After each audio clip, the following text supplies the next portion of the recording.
ये है David Goggins, जिनको वर्ल्ड के टफेस्ट और स्ट्रॉन्गेस्ट मैन में गिना जाता है, जो कि नेवी सील से रिटायर्ड है।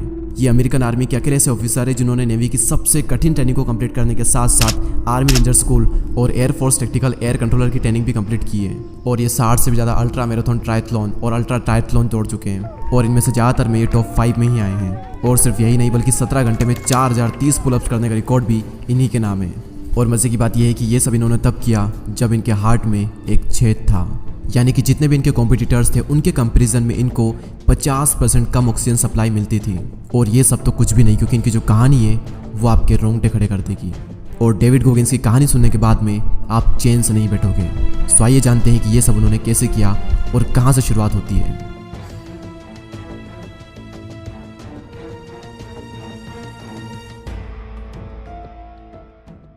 डेविड बताते हैं कि उनकी जो लाइफ है वो किसी डरावने सपने से कम नहीं है। उनका जन्म एक अमीर परिवार में तो हुआ था, लेकिन उनके जो फादर थे वो एल्कोहलिक थे और बहुत ही ज़्यादा एब्यूसिव थे, और इसी के साथ वो प्रोस्टिट्यूट जैसे गलत धंधे में लगे हुए थे।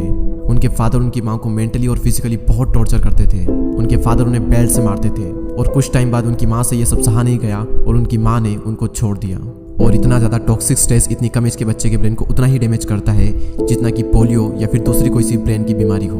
और ये चीज़ बच्चों की लैंग्वेज और मेमोरी को लिमिट कर देता है, जिससे कि बच्चों को कुछ भी याद रख पाना मुश्किल हो जाता है। और डेविड के साथ में भी ऐसा ही हुआ। दूसरे बच्चों के कंपैरिजन में इनका जो इंटेलेक्चुअल लेवल था वो बहुत ही कम था। उनको लाइफ के हर स्टेज पर रेसिज्म फेस करना पड़ा। उस टाइम पर डेविड ऐसी लाइफ जी रहे थे जो कि ज़्यादातर लोग जीते हैं, अपने डरों से भागना, अपने कंफर्ट जोन में रहना। और यहाँ तक तो फिर भी ठीक है, लेकिन 19 साल से 23 साल के बीच में इनकी लाइफ में एक बहुत ही बुरी चीज़ हुई। इन 4 सालों में उनका वेट 79 kg से बढ़कर 136 kg हो चुका था। जब वे 23 साल के थे तब वे एक पेस्ट कंट्रोल कंपनी में काम करते थे, जहाँ पर उनका काम था रेस्टोरेंट में जा करके और लोगों के घरों में जा करके कीड़ों और कॉकरोचेस को मारना। उस वक्त डेविड एक बिना पर्पस की लाइफ जी रहे थे, और इतनी सारी प्रॉब्लम फेस करने के बाद में उनकी जो मेंटेलिटी थी वो बहुत ही बुरी हो चुकी थी।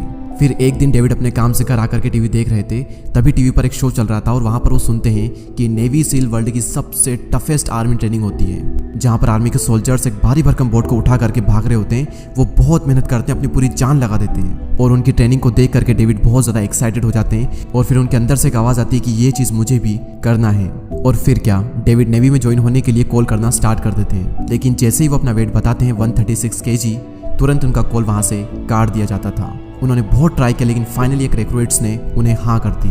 लेकिन वो वहाँ पर एक शर्त रख देते हैं। उनकी शर्त ये थी कि नेवी में तुम्हारी हाइट के अकॉर्डिंग जो वेट लिमिट है वो है 75 kg, यानी कि तुम्हें अपना वेट 50 किलो कम करना होगा, वो भी बस 3 महीनों में। जस्ट इमेजिन 50 किलो वेट कम करना है 3 महीनों में, कितना डिफिकल्ट टास्क है। लेकिन डेविड को किसी भी हालत में ये चीज़ करनी थी, और उन्होंने तुरंत ही हाँ कह दी।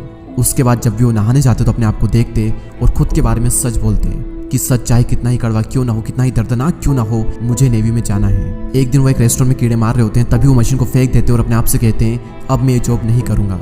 वो मशीन को वहीं पर रख देते हैं और जूते पहनकर भागना शुरू कर देते हैं। लेकिन सिर्फ 400 मीटर दौड़ने के बाद में उनकी सांसें फूल जाती है और वो वहीं पर गिर जाते हैं। फिर वो हाँफते हाँफते थके हारे अपने घर पर जाते हैं, और उसके बाद उन्हें खुद पर शर्म आती है। और तभी वो अपने फेवरेट बॉक्सर रॉक की सीढ़ी लगाकर उसका फेवरेट पार्ट देखने लगते हैं, जहाँ पर रॉक का अपोनेंट उसे बहुत बुरी तरीके से मारता है। और रॉक का जो कोच होता है वो उसे कहता है कि तुम हार मान लो, लेकिन रॉक यहाँ पर हार नहीं मानता है। वो फिर उठकर खड़ा होता है और सामने वाले को मारने लगता है। और ये सब देख करके डेविड फिर से बहुत ज़्यादा मोटिवेट होते हैं और फिर से दौड़ने के लिए चले जाते हैं। और इस बार वो पूरा 1 मील दौड़ करके आते हैं। और तब उन्हें पहली बार पता चलता है कि सभी फिजिकल और मेंटल लिमिटेशन रियल नहीं होती है, ये सारी लिमिटेशन सिर्फ माइंड में होती है। और उसके बाद वो हर दिन रनिंग करते, हर दिन अपनी लिमिट को पुश करते, हमेशा एक्स्ट्रा करने की ट्राई करते। उन्होंने जिम में बहुत ही ज़्यादा हेवी वर्कआउट किया, और फाइनली 3 महीने बाद उन्होंने अपना 50 किलो वेट कम कर लिया। और नेवी सील के लिए जो टेस्ट था वो भी उन्होंने पास कर लिया। इसके बाद में वो जाते हैं नेवी सील की ट्रेनिंग के लिए, और सील ट्रेनिंग के दौरान उन्हें 5 दिन का एक हेल वीक कंप्लीट करना होता है, जिसमें उन्हें बहुत ही कम खाना मिलता है और उन्हें बहुत ही कम नींद लेनी होती है। और वहाँ पर जो इंस्ट्रक्टर होते हैं उनका मोटिव यही होता है कि ज़्यादा से ज़्यादा मेंबर क्विट कर दे।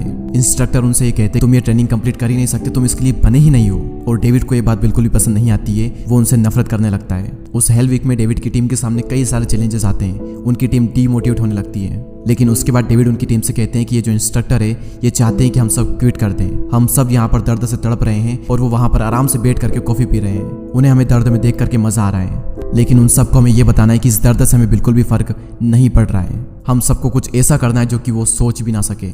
और ये सुन करके सभी के अंदर जोश आ जाता है और जिस बोट को बड़ी मुश्किल से उठा पा रहे थे उसको वो आसमान में उछालने लगते हैं और बोलने लगते हैं यू कांट हर्ट टीम 2, क्योंकि उनकी जो टीम थी वो 2 थी। और ये सब देख करके इंस्ट्रक्टर जो होते हैं वो दंग हो जाते हैं और जब सारे लोग पानी से बाहर आते हैं तो ठंड के मारे वो कांपने लगते हैं, एक दूसरे से चिपक जाते हैं। लेकिन डेविड और उनकी टीम को पता था कि ये जो इंस्ट्रक्टर ये चाहते हैं कि हम सभी लोग ठंड से कांपे और यहाँ पर संघर्ष करें, लेकिन हम सबको उनसे एक कदम आगे रहना है। और इस सोच की वजह से डेविड दिन पर दिन और ज़्यादा स्ट्रांग होते गए और उन्होंने वो हेल वीक कंप्लीट कर लिया। डेविड गोगिंस बताते हैं कि सील ट्रेनिंग के दौरान एक चीज़ उन्होंने बहुत ज़्यादा फोर्स किया अपनी लिमिट को पुश करने में और गिव अप ना करने में, वो था उनका कैलस्ड माइंड।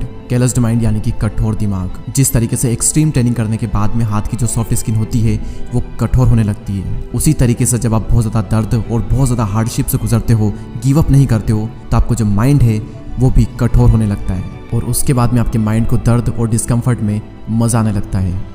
जब भी आप किसी भी टास्क को कंप्लीट करने के लिए मुश्किलों का सामना करते हो तब आपको पेन होता है, लेकिन अगर आप गिव अप नहीं करते हो तो आपका सिंपैथिक नर्वस सिस्टम एक्टिव हो जाता है, जो कि आपके हार्मोनल फ्लो को इंक्रीज कर देता है, जो कि हेल्प करता है आपकी लिमिट्स को पुश करने में। पर ये सिस्टम आपके तब तक काम नहीं आ सकता जब तक कि आप नेगेटिव सोचते हो।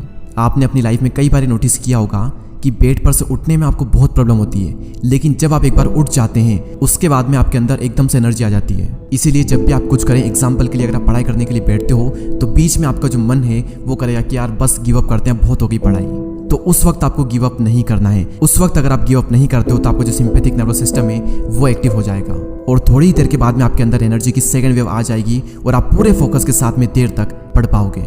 सील ट्रेनिंग कंप्लीट करने के बाद में डेविड डिसाइड करते हैं कि वो वर्ल्ड की one of the toughest race bad water दौड़ेंगे, क्योंकि उनको खुद को चैलेंज करने में बहुत ही मजा आता था। और इसी के साथ साथ वो रेड फ्लैग मिशन में शहीद हुए जवानों के लिए प्रेशराइज भी करना चाहते थे, लेकिन बैड वाटर रेस में हिस्सा लेने के लिए पहले उन्हें 100 मील की रेस कंप्लीट करना था और उससे पहले वो 24 घंटे में 100 मील कभी भी नहीं दौड़े थे। इनफैक्ट पूरी रेस में वो अकेले ऐसे इंसान थे जो इतने भारी थे, क्योंकि जितने भी रनर्स होते हैं वो बहुत ज़्यादा पतले होते हैं, लेकिन ये इतने पतले नहीं थे। 100 माइल की रेस में 70 माइल आते आते उनकी हालत बहुत ही ज़्यादा खराब हो जाती है। वो बुरी तरीके से पसीने में भीग जाते हैं, उनकी पेशाब से खून निकलने लगता है, उनके नाखून छिल जाते हैं, पैर छिल जाते हैं और फिर वो वहीं पर बीच में बैठ जाते हैं। और यहाँ पर डेविड को लगता है कि वो अपना 100% दे चुके हैं, अब वो एक कदम भी नहीं चल सकते हैं। लेकिन कुछ ही देर बाद वो हिम्मत करते हैं, अपनी लिमिट को पुश करते हैं, क्योंकि पेन और डिस्कम्फर्ट की उन्हें आदत हो चुकी है और उनके माइंड को पेन और डिस्कम्फर्ट बहुत पसंद है।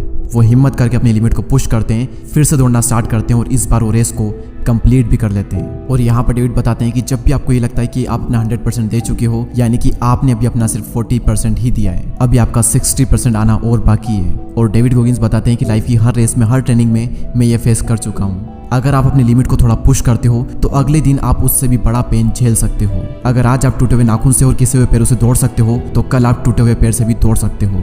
और ये कोई मजाक की बात नहीं है, क्योंकि डेविड गोगिंस टूटे हुए पैर से भी दौड़ चुके हैं। डेविड गोगिंस बताते हैं कि जब भी रेस में या फिर हेल वीक के दौरान जब भी उन्हें ये लगता था कि वो नहीं कर पाएंगे, वो एक कॉन्सेप्ट का यूज़ करते थे जिसे वो कहते हैं कुकीज़ जार। जब डेविड गोगिंस छोटे थे तो उनकी माँ उनके लिए कुकी जार रखती थी और जब भी वो कोई अच्छा काम करते थे तो उनकी माँ उस जार में से कुकी को निकाल करके डेविड को दे देती थी और डेविड उसे बहुत ही इंजॉय करता। गोगिंस यहाँ पर बताते हैं कि जो भी अचीवमेंट आप हार्डवर्क करके हासिल करते हो वो है कुकीज़। और जब भी आपको ये लगता है कि मुझ में एनर्जी नहीं है, अब मैं ये नहीं कर सकता, तो आप उन कुकीज़ को याद कर लो, यानी कि आपने जो पास्ट में अचीवमेंट किए हैं उनको याद कर लो। आपको याद करना है कि पहले भी मुझे यही लगा था कि मैं नहीं कर पाऊंगा, लेकिन मैं कर गया, तो इस बार भी मुझे लग रहा है कि मैं नहीं कर पाऊंगा, लेकिन मैं कर सकता हूँ। आपको उन कुकीज़ को देख करके, यानी अपने पास्ट के अचीवमेंट को देख करके खुश नहीं होना है, बल्कि अपने पास्ट के जो अचीवमेंट्स है उनको प्रेजेंट में यूज़ करना है, खुद को फ्यूल करने के लिए, खुद को एनर्जी देने के लिए। जब डेविड गोगिंस ने अपना 50 किलो वजन कम किया था तब उन्होंने फर्स्ट वीक में 5 से 6 किलो वेट कम किया था, तो वो उनके लिए कुकी था और वो उसको याद करके बार बार ये सोचते कि अगर मैंने पहले वीक में 5 से 6 किलो वजन कम कर लिया है तो मैं दूसरे वीक में भी कर सकता हूँ। और इसी तरीके से उन्होंने हर वीक अपना वजन कम किया और फाइनली 50 किलो वजन भी उन्होंने कम कर लिया था। दोस्तों, डेविड गोगिंस की जो कहानी है वो बहुत ज़्यादा संघर्षों से भरी हुई है। मैंने तो आपको बहुत ही शॉर्ट में बताई है, इसके अलावा भी उनकी लाइफ में बहुत कुछ हुआ। अगर आप उनकी लाइफ से रिलेटेड और भी कई सारी चीज़ जानना चाहते हो, मोटिवेट होना चाहते हो, तो आप उनकी बायोग्राफी कांट हर्ट मी पढ़ सकते हो। अगर आप ये बुक पढ़ना चाहते हो तो डिस्क्रिप्शन में आपको लिंक मिल जाएगी, वहाँ से जाकर के आप परचेस कर सकते हैं। एंड आई होप आपने इस वीडियो से बहुत कुछ सीखा होगा। ऐसे ही और वीडियोस को देखने के लिए हमारे चैनल को सब्सक्राइब करके बेल आइकन को प्रेस करें। मैं आपसे मिलूंगा अगले वीडियो में, तब तक के लिए जय हिंद, जय भारत।